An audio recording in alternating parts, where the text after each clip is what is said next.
full uncut interview with the ex-CEO, Eric Schmidt. He was the one sort of just running the things there. And what we're going to be able to do is dive in, add some commentary as necessary, and really just walk through everything that was there. If you guys are excited, I'll make sure to share the original video I found down below if you'd like to just watch that one. Otherwise, join me along and we'll go through the whole thing, right? All right, let's go. Where do you see AI going in the short term, which I think you defined as the next year or two? Things have changed so fast. I feel like every 6 months I need to sort of give a new speech on what's going to happen. Can anybody here, a bunch of computer scientists in here, can anybody explain what a 1,000,000 token context window is for the rest of the class? Quick note, this audio is absolutely terrible. So sorry. This is the best version I could get. Other versions were extremely cut, and so I couldn't get the full thing. So I felt like we were missing so much. So if you don't mind the cut, well, the terrible first transcription that's going on, and then the bad audio, just please forgive me. It's not my video. Again, I had to find it online, and we got to do what we got to do, right? So. Over here. Right. So say your name. Tell us what it does. Basically, it allows you to prompt with like 1,000,000 tokens or 1,000,000 words or whatever you decide to do. So you can ask a 1,000,000-word question. Yes, I know this is a very large direction in Gemini right now. No, they're going to 10. Yes, 10 million, yes. Yeah, and Anthropic is at 200,000 going to 1,000,000 and so forth.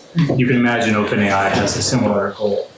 Can anybody here give a technical definition of an AI agent? Again, a computer scientist. Yes, sir. My name's Jared. An AI agent is going to be something that acts in some kind of way. So that might be. Holy smokes, this audio is horrible. We're working through it. So I'm going to adjust this to 1.5 for us, or 1.25. We'll go from there. Calling pages on the web, finding things on your behalf, be a number of different things along these lines. There are various different concepts. Yeah, so an agent is something that does some kind of a task. Another definition would be that it's an LLM with state and memory. Okay. Can anybody, again, computer scientists, can any of you define text to action?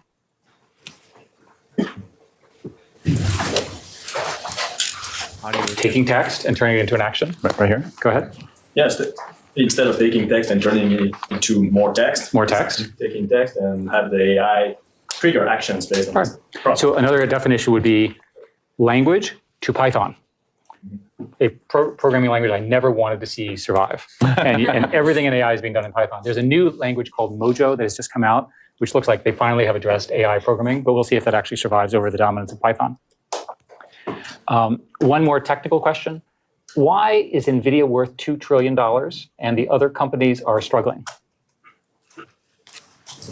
Technical answer. I mean, I think it just boils down to like most of the code needs to run with CUDA optimizations that currently only NVIDIA GPUs support. So like other companies can make whatever they want to, but unless they have the 10 years of software there, you don't have the machine learning optimizations running. I like to think of CUDA as the C programming language for GPUs. Yeah. Right. Yeah. That's the way I like to think of it. It was founded in 2008. I always thought it was a terrible language. And yet it's become dominant. There's another insight. There's a set of open source libraries which are highly optimized to CUDA and not anything else. And everybody who builds all these stacks, right, this is completely missed in any of the discussions, right?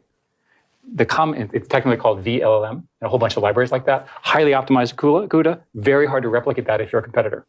So what does all this mean?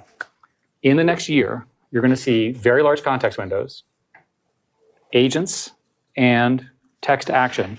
When they are delivered at scale, it's going to have an impact on the world at a scale that no one understands yet. Much bigger. Quick statement. You can already go through and build your own agents. And if I've not created a video yet, I can go through and sort of show you guys a window into how that's done. But you already have the capacity to generate your own agents that can do actions. Now, they do have room to grow, but there is a ton that is able to be done already with stuff that can run off your existing system if you have enough.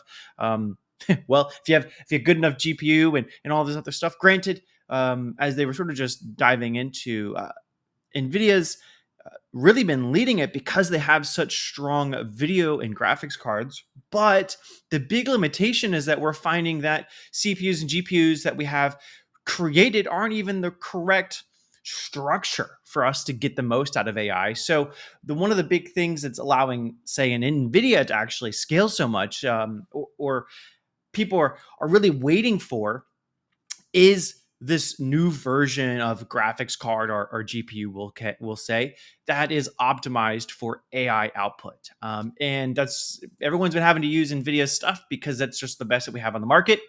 That's why they've been growing so aggressively in the most basic sense, I would say.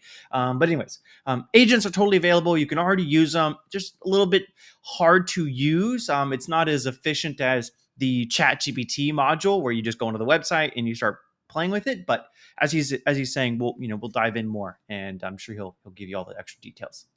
Than the horrific impact we've had by social media, right, in my view. So here's why. In a context window, you can basically use that as short-term memory. And I was shocked that context windows could get this long. The technical reasons have to do with the fact that it's hard to serve, hard to calculate, and so forth. The interesting thing about short-term memory is when you feed you ask it a question, read 20 books, you give it the text of the books is the query, and you say, tell me what they say. It forgets the middle, which is exactly how human brains work too, right? That's where we are. With respect to agents, there are people who are now building essentially LLM agents. And the way they do it is they read something like chemistry, they discover the principles of chemistry, and then they test it. And then they add that back into their understanding, right? That's extremely powerful. And then the third thing, as I mentioned, is text to action.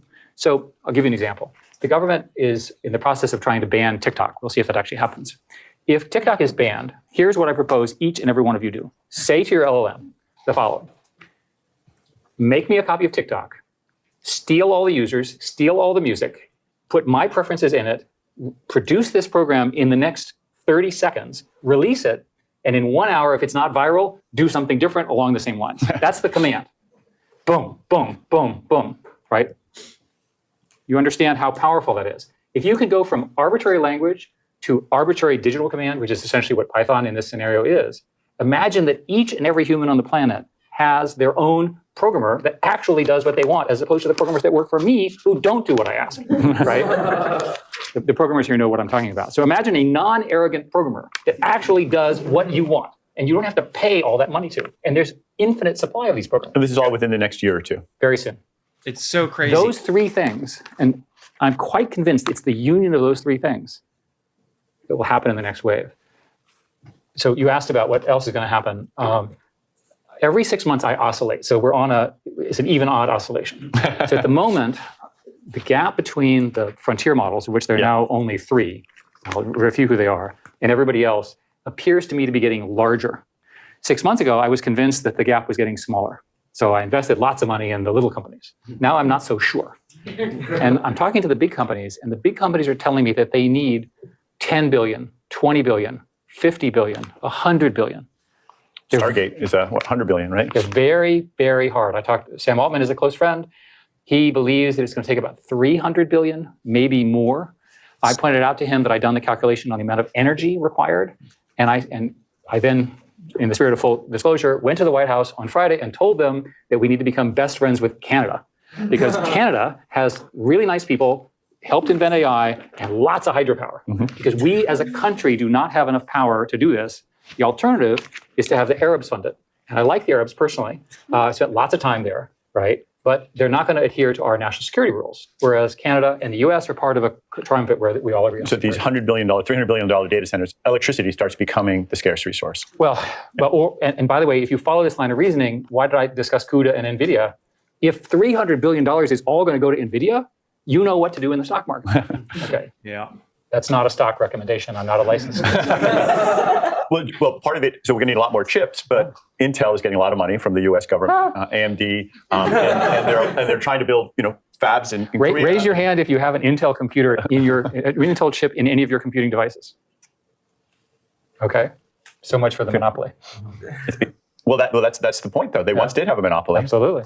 And NVIDIA has a monopoly now. So are those barriers to entry, like CUDA, is there something that so I was talking to Percy Lang the other day, he's switching between TPUs and NVIDIA chips depending on what he can get access to. That's because he doesn't have a choice. If he had infinite money, Today he would pick the B200 architecture out of NVIDIA because it would be faster. And I'm not suggesting, I mean, it's great to have competition. I've talked to the AMD and Lisa Su at great length. They have built a thing which will translate from this CUDA architecture that you were describing to their own, which is called ROCm. It doesn't quite work yet. They're working on it. You were at Google for a long time, and they invented the transformer architecture. Peter. It's all Peter's fault. Thanks to brilliant people over there like Peter and Jeff Dean and everyone. But now it doesn't seem like they've kind of lost the initiative. OpenAI, and even the last leaderboard I saw, Anthropic's Claude was at the top of the list. I asked Sundar this. He didn't really give me a very sharp answer. Maybe you have a sharper or a more objective explanation for what's going on there. I'm no longer a Google employee. Yes. In the spirit of full disclosure, Google decided that work-life balance and going home early and working from home was more important than winning. And the reason startups work is because the people work like hell. And I'm sorry to be so blunt, but the fact of the matter is if you all leave the university and go found a company, you're not going to let people work from home and only come in one day a week if you want to compete against the other startups. When in the early days of Google, Microsoft was like that. Exactly. But now it seems to be... And there's a long history of, in my industry, our industry, I guess, of companies winning in a genuinely creative way and really dominating a space and not making the next transition. It's very well documented. And I think that the truth is founders are special. The founders need to be in charge. The founders are difficult to work with. They push people hard. As much as we can dislike Elon's personal behavior, look at what he gets out of people. I had dinner with him, and he was flying. I was in Montana. He was flying that night at 10 p.m. to have a meeting at midnight with X.AI. Right? Think about it. I was in Taiwan, different country, different culture, and they said that, and this is TSMC, who I'm very impressed with, and they have a rule that the starting PhDs coming out of they're good physicists, work in the factory on the basement floor. Now, can you imagine getting American physicists to do that with PhDs? Highly unlikely. Different work ethic. And the problem here, the reason I'm being so harsh about work is that these are systems which have network effects. So time matters a lot. And in most businesses, time doesn't matter that much, right? You have lots of time. You know, Coke and Pepsi will still be around, and the fight between Coke and Pepsi will continue to go along, and it's all glacial, right? When I dealt with telcos, the typical telco deal would take 18 months to sign, right? There's no reason to take 18 months to do anything. Get it done. It's just, we're in a period of maximum growth, maximum gain. So, and also it takes crazy ideas. Like when Microsoft did the OpenAI deal, I thought that was the stupidest idea I'd ever heard. Outsourcing essentially your AI leadership to OpenAI and Sam and his team. I mean, that's insane. Nobody would do that at Microsoft or anywhere else. And yet today, they're on their way to being the most valuable company. They're certainly head-to-head in Apple. Apple does not have a good AI solution. And it looks like they made it work. Yes, sir. It's true. In terms of national security or geopolitical interest, how do you think AI is going to play a role or competition with China as well? So I was the chairman of an AI commission that sort of looked at this very carefully. And you can read it. It's about 752 pages. And I'll just summarize it by saying, we're ahead, we need to stay ahead, and we need lots of money to do so. Our customers were the Senate and the House. And out of that came the CHIPS Act and a lot of other stuff like that. A rough scenario is that if you assume the frontier models drive forward and a few of the open source models, it's likely that a very small number of companies can play this game. Countries, excuse me. What are those countries, or who are they? Countries with a lot of money and a lot of talent, strong educational systems, and a willingness to win. The US is one of them. China's another one. How many others are there? Are there any others? I don't know, maybe.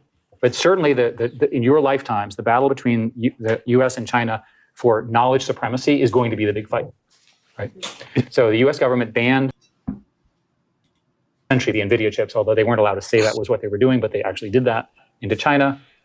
They have about a 10-year chip advantage. We have a roughly 10-year chip advantage in terms of sub-DUV, is sub 5 nanometer. 10 years, that long? Roughly 10 years. Wow. And so you're going to have, so an example would be, today we're a couple of years ahead of China. My guess is we'll get a few more years ahead of China, and the Chinese are whopping mad about this. It's like hugely upset about it. So that's a big deal. That was a decision made by the Trump administration and furthered by the Biden administration. Do you find that the administration today and in Congress is listening to your advice? Do you think that it's going to make that scale of investment? I mean, obviously the CHIPS Act, but beyond that, building a massive AI system? So as you know, I lead an informal, ad hoc, non-legal group. That's different from illegal. Yes, exactly. Just to be clear. Which includes all the 'Cause I'm usual. on that. Which includes all the usual suspects. Yes. And the usual suspects over the last year came up with the basis of the reasoning that became the Biden administration's AI Act, which is the longest presidential directive in history. You're talking about the Special Competitive Studies Project. No, this is the actual act from the executive office. Okay. And they're busy implementing the details. So far, they've got it right.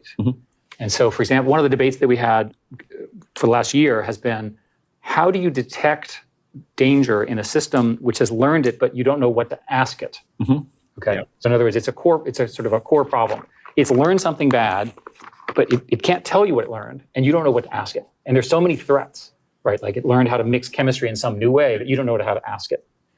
And so people are working hard on that. But we ultimately wrote in our memos to them that there was a threshold which we arbitrarily named as 10 to the 26 flops, which technically is a measure of computation, that above that threshold, you had to report to the government that you were doing this. And that's part of the rule. The EU, to just make sure they were different, did it 10 to the 25. Yeah. But it's all kind of close enough. I think all of these distinctions go away because the technology will now, the technical term is called federated training, where basically you can take pieces and union them together. So we may not be able to keep people safe from these new threats. Well, rumors are that that's how OpenAI has had to train, partly because of the power consumption. There's no one place where they did. Well, let's talk about a real war that's going on. I know that something you've been very involved in is the Ukraine war, and in particular, I don't know how much you can talk about White Stork and your goal of having $500 drones destroy $5 million Interesting direction it's going. warfare. So I worked for the Secretary of Defense for 7 years and tried to change the way we run our military. I'm not a particularly big fan of the military, but it's very expensive, and I wanted to see if I could be helpful. And I think, in my view, I largely failed. They gave me a medal, so they must give medals to failure or whatever. But my self-criticism was nothing has really changed. And the system in America is not going to lead to real innovation. So watching the Russians use tanks to destroy apartment buildings with little old ladies and kids just drove me crazy. So I decided to work on a company with your friend, Sebastian Thrun, and as a former faculty member here, and a whole bunch of Stanford people. And the idea basically is to do two things. Use AI in complicated, powerful ways for these essentially robotic war. And the second one is to lower the cost of the robots. Now you sit there and you go, why would a good liberal like me do that? And the answer is that the whole theory of armies is tanks, artillery, and mortar, and we can eliminate all of them. And we can make the penalty for invading a country, at least by land, essentially be impossible. It should eliminate the kind of land battles. Well, this is a really interesting question. Is that does it give more of an advantage to defense versus offense? Can you even make that distinction? Because I've been doing this for the last year, I've learned a lot about war that I really did not want to know. And one of the things to know about war is that the offense always has the advantage because you can always overwhelm the defensive systems. And so you're better off as a strategy of national defense to have a very strong offense that you can use if you need to. And the systems that I and others are building will do that. Because of the way the system works, I am now a licensed arms dealer. So computer scientist, businessman, arms dealer. And I'm sorry to say. Is that a progression? I don't know. I do not recommend this in your career path. I stick with AI. And because of the way the laws work, we're doing this privately, and then this is all legal with the support of the governments. It goes straight into the Ukraine, and then they fight the war. And without going into all the details, things are pretty bad. I think if in May or June, if the Russians build up as they are expected to, Ukraine will lose a whole chunk of its territory and will begin the process of losing the whole country. So the situation is quite dire. And if anyone knows Marjorie Taylor Greene, I would encourage you to delete her from your contact list because she's the one, a single individual is blocking the provision of some number of billions of dollars to save an important democracy. I want to switch to a little bit of a philosophical question. So there was an article that you and Henry Kissinger and Dan Huttenlocher wrote last year about the nature of knowledge and how it's evolving. I had a discussion the other night about this as well. So for most of history, humans sort of had a mystical understanding of the universe, and then there's the scientific revolution and the Enlightenment. And in your article, you argue that now these models are becoming so complicated and difficult to understand that we don't really know what's going on in them. I'll take a quote from Richard Feynman. He says, "What I cannot create, I do not understand." I saw this quote the other day. But now people are creating things they do not that they can create, but they don't really understand what's inside of them. Is the nature of knowledge changing in a way? Are we going to have to start just taking the word for these models without them being able to explain it to us? Going on a side note here, this is the one thing that I find really interesting is how is people's sort of base level of knowledge going to change in the future, much as technology typically not like prevents us or makes us lose information, right? But things that have been critical prior to new pieces of technology definitely get changed, right? Something simple as understanding how to do math with like an agabus, and then also writing in cursive or filling out checks or writing a letter or putting things into the mail. Not like certain things aren't still done in some capacity, but the way that they are now done is dramatically different, right? And so the same thing will go when how we learn and how we retain information, right? Is it still a similar act of memorization of, oh, I need to know how to do this thing in this specific order? Or is it going to change to AI is becoming sort of like our localized knowledge base? And we go, uh, how do I put this? I'm going to just choose Legos, right? How do I put this Lego thing together to make this shape? You don't, maybe someone doesn't inherently hold on to that information. They now just go to AI and just ask for the answer, and then they just follow that, right? So they're sort of giving themselves a walkthrough guide rather than learning to capture and retain and to mold that knowledge for themselves physically through their own failures or attempts. So it's something that I find really interesting. I'm really curious about as to how this will all adjust as we go through things moving into the future. The analogy I would offer is to teenagers. If you have a teenager, you know they're human, but you can't quite figure out what they're thinking. But somehow we've managed in society to adapt to the presence of teenagers, right? And they eventually grow out of it. And it's serious. So it's probably the case that we're going to have knowledge systems that we cannot fully characterize, but we understand their boundaries, right? We understand the limits of what they can do. And that's probably the best outcome we can get. Do you think we'll understand the limits? We'll get pretty good at it. The consensus of my group that meets on every week is that eventually the way you'll do this, so-called adversarial AI, is that there will actually be companies that you will hire and pay money to break your AI system. Like red team. So it'll be instead of human red teams, which is what they do today, you'll have whole companies and a whole industry of AI systems whose jobs are to break the existing AI systems and find their vulnerabilities, especially the knowledge that they have that we can't figure out.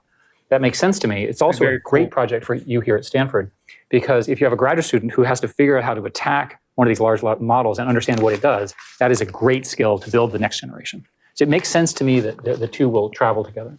All right, let's take some questions from the student. There's one right there in the back. Just say your name.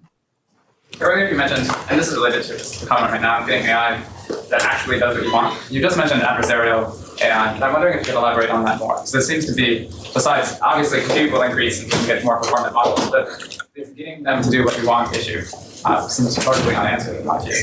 Well, you have to assume that the current hallucination problems become less, right, as the technology gets better and so forth. I'm not suggesting it goes away.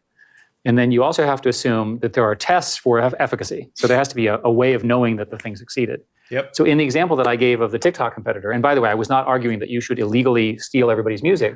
What you would do if you're a Silicon Valley entrepreneur, which hopefully all of you will be, is if it took off, then you'd hire a whole bunch of lawyers to go clean the mess up, right? But if nobody uses your product, it doesn't matter that you stole all the content. And do not quote me, right? Right? You're on camera. Yeah, that's right. But you see my point. In other words, Silicon Valley will run these tests and clean up the mess. And that's typically how those things are done. So my own view is that you'll see more and more performative systems with even better tests and eventually adversarial tests, and that will keep it within a box. The technical term is called chain of thought reasoning, and people believe that in the next few years, you'll be able to generate 1,000 steps of chain of thought reasoning, right? Do this, do this. It's like building recipes, right? That the recipes, you can run the recipe and you can actually test that it produced the correct outcome. Yeah. And that's how the system will work. Yes, sir? I was going to ask you, Brandon, continue so much earlier. In general, you seem super positive about the potential for AI's progress. And I'm curious, what do you think is going to drive that? Is it just more compute? Is it more data? Is it fundamental actual chips? Yes. To everything. The amounts of money being thrown around are mind-boggling. And I essentially invest in everything because I can't figure out who's going to win. And the amounts of money that are following me are so large. I think some of it is because the early money's been made and the big money people who don't know what they're doing have to have an AI component. And everything is now an AI investment, so they can't tell the difference. I define AI as learning systems that actually learn. So I think that's one of them. The second is that there are very sophisticated new algorithms that are sort of post-transformers. My friend, my collaborator for a long time, has invented a new non-transformer architecture. There's a group that I'm funding in Paris that claims to have done the same thing. So there's enormous invention there, a lot of things at Stanford. And the final thing is that there is a belief in the market that the invention of intelligence has infinite return. So let's say you put $50 billion of capital into a company. You have to make an awful lot of money from intelligence to pay that back. So it's probably the case that we'll go through some huge investment bubble, and then it'll sort itself out. That's always been true in the past, and it's likely to be true here. And what you said earlier was you think that the leaders are pulling away from the rest. Right now. And this is a really, the question is roughly the following. There's a company called Mistral in France. They've done a really good job, and I'm obviously an investor. They have produced their second version. Their third model is likely to be closed because it's so expensive. They need revenue, and they can't give their model away. So this open source versus closed source debate in our industry is huge. And my entire career was based on people being willing to share software in open source. Everything about me is open source. Much of Google's underpinnings were open source. Everything I've done technically. And yet it may be that the capital costs, which are so immense, fundamentally changes how software is built. You and I were talking, my own view of software programmers is that software programmers' productivity will at least double. There are 3 or 4 software companies that are trying to do that. I've invested in all of them in the spirit. And they're all trying to make software programmers more productive. The most interesting one that I just met with is called Augment. And I always think of an individual programmer, and they said, that's not our target. Our target are these 100-person software programming teams on millions of lines of code where nobody knows what's going on. Well, that's a really good AI thing. Will they make money? I hope so. So a lot of questions here. Yes, ma'am. Hi, so at the very beginning, you mentioned that there's the combination of the context window expansion, the agents, and the text to action is going to have unimaginable impacts. First of all, why is the combination important? And second of all, I know that you're not like a crystal ball and you can't necessarily tell the future, but why do you think it's beyond anything that we could imagine? I think largely because the context window allows you to solve the problem of recency. The current models take a year to train, roughly 18 months, 6 months of preparation, 6 months of training, 6 months of fine tuning. So they're always out of date. Yeah. Context window, you can feed what happened. Like you can ask it questions about the Hamas-Israel war, right, in a context. That's very powerful. It becomes current like Google. In the case of agents, I'll give you an example. I set up a foundation, which is funding a nonprofit. It starts, I don't know if there's chemists in the room. I don't really understand chemistry. There's a tool called ChemCrow, C-R-O-W, which was an LLM-based system that learned chemistry. And what they do is they run it to generate chemistry hypotheses about proteins, and they have a lab which runs the tests overnight, and then it learns. That's a huge accelerant in chemistry, material science, and so forth. So that's an agent model. And I think the text to action can be understood by just having a lot of cheap programmers, right? And I don't think we understand. One unique, like super basic version of this that you actually could do today, and I might put a video together on this, is using Make, right? Because most of the stuff we put together in this channel has been stuff around using Make.com for its automation systems, is creating an agent within OpenAI, right? You maybe give it a central focus on a topic similar to, let's just say, being a chemist, right? You give it some foundational knowledge and you download and you push resources to it. You then use a tool, let's just say like Perplexity, to then consistently have AI on a daily basis ask questions to gain more insight, then take that, push it to OpenAI to see if it can capture more insight outside of what was initially gathered. Perplexity then uses the search, right, to pull up new resources of information that are now recent, right, because it's looking at the active internet, whereas OpenAI is still behind and outdated in some sense, right, of what's currently in the world. And then you could then download that information from Perplexity, right, downloading all the files, the PDFs, the links, what have you, downloading it, taking that text, pushing it into your model again, saying, hey, I have new information I want you to capture and retain. Review this information, blah, blah, blah, add it to it, right? And it can consistently add to this process where if you add a few extra steps into this, you'd be able to have it hopefully learn, retain, and provide you different perspectives on things than you would have been able to get out of the gate, right? Like that module that you sort of brought up where you tell an AI to read 20 books and then it misses the middle of all of them. But maybe using this direction, you would be able to then have it to be tested, retained, and then actually try to apply a form of thought into its processing. So using a basic version of what they're saying, you might be able to build something that can actually have immediate impact for yourself today. And I'll think on this, and maybe I'll create a video on it and see if I can help you guys out. All right. Anyways, we'll keep going. And what happens, and this is again your area of expertise, what happens when everyone has their own programmer? And I'm not talking about turning on and off the lights. I imagine, another example, for some reason you don't like Google. So you say, build me a Google competitor. Yeah, you personally, you don't build me a Google competitor, search the web, build a UI, make a good copy, add generative AI in an interesting way, do it in 30 seconds, and see if it works, right? So a lot of people believe that the incumbents, including Google, are vulnerable to this kind of an attack. Now, we'll see. There were a bunch of questions that were sent over by Slido. I want to get some of them were uploaded. So here's one. We talked a little bit about this last year. How can we stop AI from influencing public opinion, misinformation, especially during the upcoming election? What are the short and long-term solutions from? Interesting one. Most of the misinformation in this upcoming election and globally will be on social media. Yep. And the social media companies are not organized well enough to police it. If you look at TikTok, for example, there are lots of accusations that TikTok is favoring one kind of misinformation over another. And there are many people who claim without proof that I'm aware of that the Chinese are forcing them to do it. I think we have a mess here. And the country's going to have to learn critical thinking. That may be an impossible challenge for the US. But the fact that somebody told you something does not mean that it's true. Well, could it go too far the other way, that there's things that really are true and nobody believes anymore? You get, some people call it epistemological crisis, that now, Elon says, no, I never did that. Prove it. Well, let's use Donald Trump. Okay. Look, I think we have a trust problem in our society. Democracies can fail. And I think that the greatest threat to democracy is misinformation, because we're going to get really good at it. When I managed YouTube, the biggest problems we had on YouTube were that people would upload false videos and people would die as a result. And we had a no-death policy. Shocking. And we just went, it was just horrendous to try to address this. Yeah. And this is before generative AI. Well, so I don't have a good answer. One technical is not an answer, but one thing that seems like it could mitigate that I don't understand why it's more widely used is public key authentication. That when Joe Biden speaks, why isn't it digitally signed like SSL is? Or when that celebrities or public figures or others, couldn't they have a public key? Yeah, it's a form of public key, and then some form of certainty of knowing how the system. When I send my credit card to Amazon, I know it's Amazon. So I wrote a paper and published it with Jonathan Haidt, who's the one working on the anxiety generation stuff. It had exactly zero impact. And he's a very good communicator. I probably am not.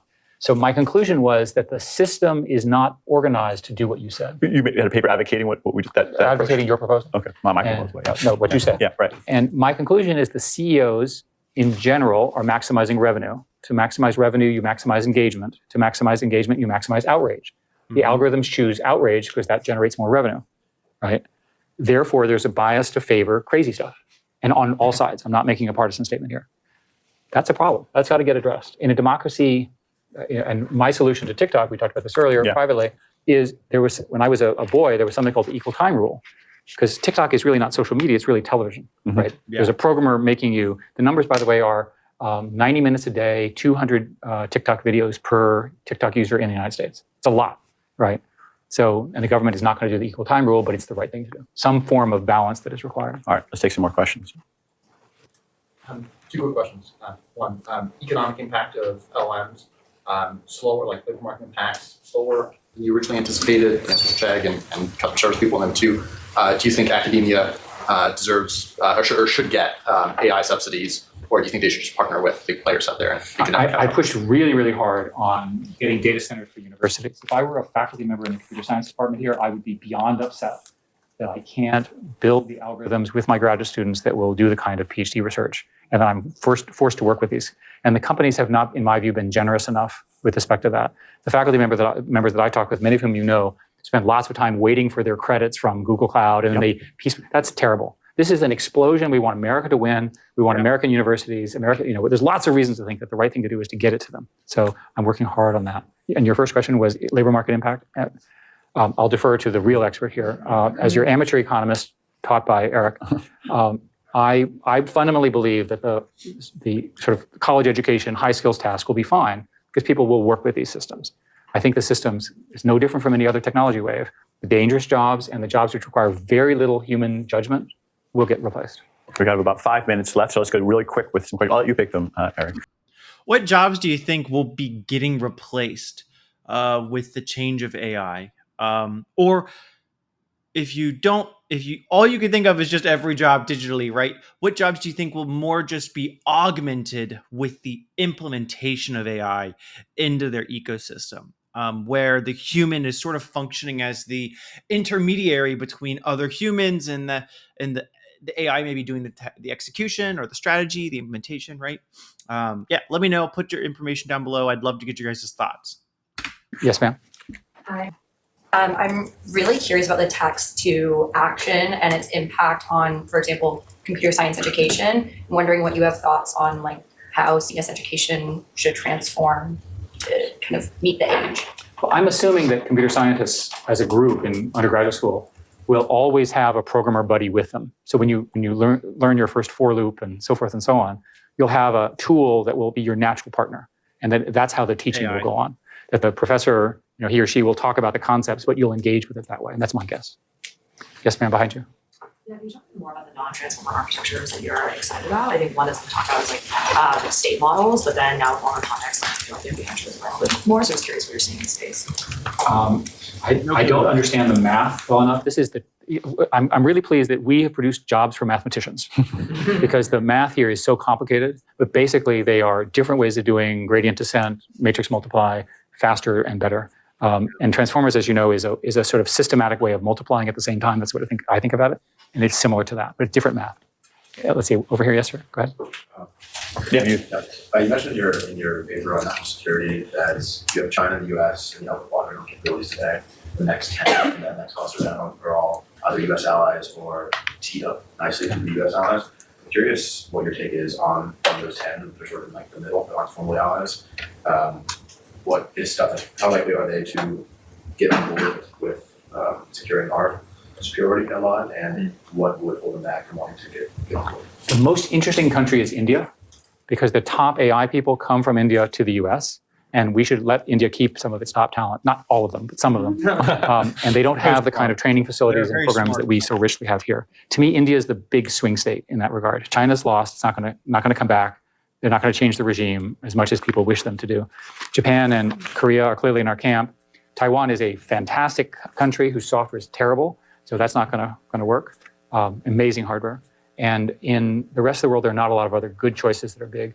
Europe is screwed up because of Brussels. It's not a new fact. I spent 10 years fighting them. And I worked really hard to get them to fix the EU Act. And they still have all the restrictions that make it very difficult to do our kind of research in Europe. My French friends have spent all their time battling Brussels, and Macron, who's a personal friend, is fighting hard for this. And so France, I think, has a chance. I don't see Germany coming, and the rest is not big enough. Go ahead. Yes, ma'am. So I know you're an engineer by training, like you've got a compiler. Given the capabilities that you envision these models having, should we still spend time learning to code? Yeah, because ultimately it's the old thing of why do you study English if you can speak English? You get better at it, right? You really do need to understand how these systems work, and I feel very strongly. Yes, sir? Yeah, I'm curious if you've explored the distributed setting, and I'm asking because, sure, like making a large cluster is difficult, but MacBooks are powerful. There's a lot of small machines across the world. So like, do you think like folding at home or a similar idea works for training AI systems? Yeah, we've looked very hard at this. So the way the algorithms work is you have a very large matrix, and you have essentially a multiplication function. So think of it as going back and forth and back and forth. And these systems are completely limited by the speed of memory to CPU or GPU. And in fact, the next iteration of NVIDIA chips has combined all those functions into one chip. Yep. The chips are now so big that they glue them all together. And in fact, the package is so sensitive that the package is put together in a clean room as well as the chip itself. So the answer looks like supercomputers and speed of light, especially memory interconnect, really dominate it. So I think unlikely for a while. Is there a way to segment the LLM? Like, so Jeff Dean last year when he spoke here talked about having these different parts of it that you train separately and then kind of federate them. In order to do that, you'd have to have 10 million such things, and then the way you would ask the questions would be too slow. He's talking about 8 or 10 or 12. Yeah. So not down the level of not at his level. Yeah. See in the back, yes, way back. I know, like after ChatGPT was released, the New York Times sued OpenAI for using their works for training. Where do you think that's going to go and what that means for data privacy? I used to do a lot of work on the music licensing stuff. And what I learned was that in the 60s, there was a series of lawsuits that resulted in an agreement where you get a stipulated royalty whenever your song is played. Even they don't even know who you are. It's just paid into a bank. And my guess is it'll be the same thing. There'll be lots of lawsuits and there'll be some kind of stipulated agreement, which will just say you have to pay X% of whatever revenue you have in order to use that. ASCAP, EMI. ASCAP, EMI. Look them up. It will seem very old to you, but I think that's how it will ultimately. Yes, sir.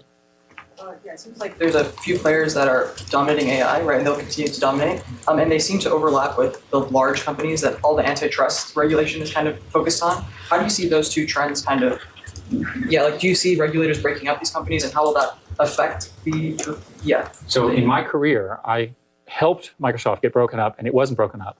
And I fought for Google to not be broken up and it's not been broken up. So it sure looks to me like the trend is not to be broken up.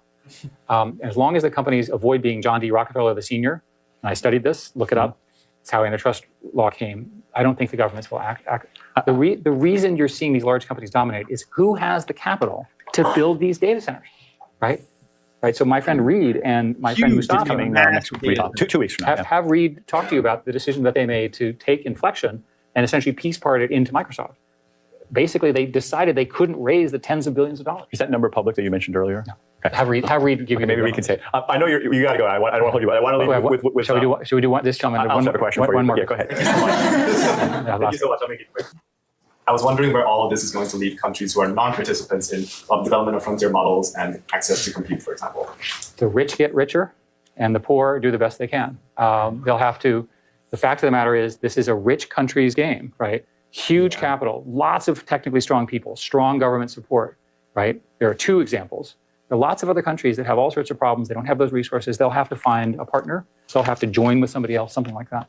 I want to leave it because I think the last time we met you, you were at a hackathon at AGI House. And Okay, so I mean, there's so much that is honestly happening in the space of AI that it is really shocking. And things move so fast and are changing every single day. If you don't have a GitHub account and are just looking at all the models and changes that people are putting out, I definitely recommend you checking that out. Why do I say that? Well, because a lot of the things that he's talked about, there's active discussion being had. You don't have to wait for news to happen. If you're already viewing what's going on by the people that are way smarter than me than I will likely ever be and has so much more knowledge. I mean, there's so much conversation happening at colleges and universities and in people's homes and just accessing all this open source information. I typically try to make the content on this channel focused around how you guys can utilize AI or automated systems to just make your life easier. But I hope that this video has been interesting enough in allowing you to actually take a moment to look at how very powerful people are looking at how AI is going to be used or implemented or change and impact the things that we go and do throughout our life or your career or and so on and so forth.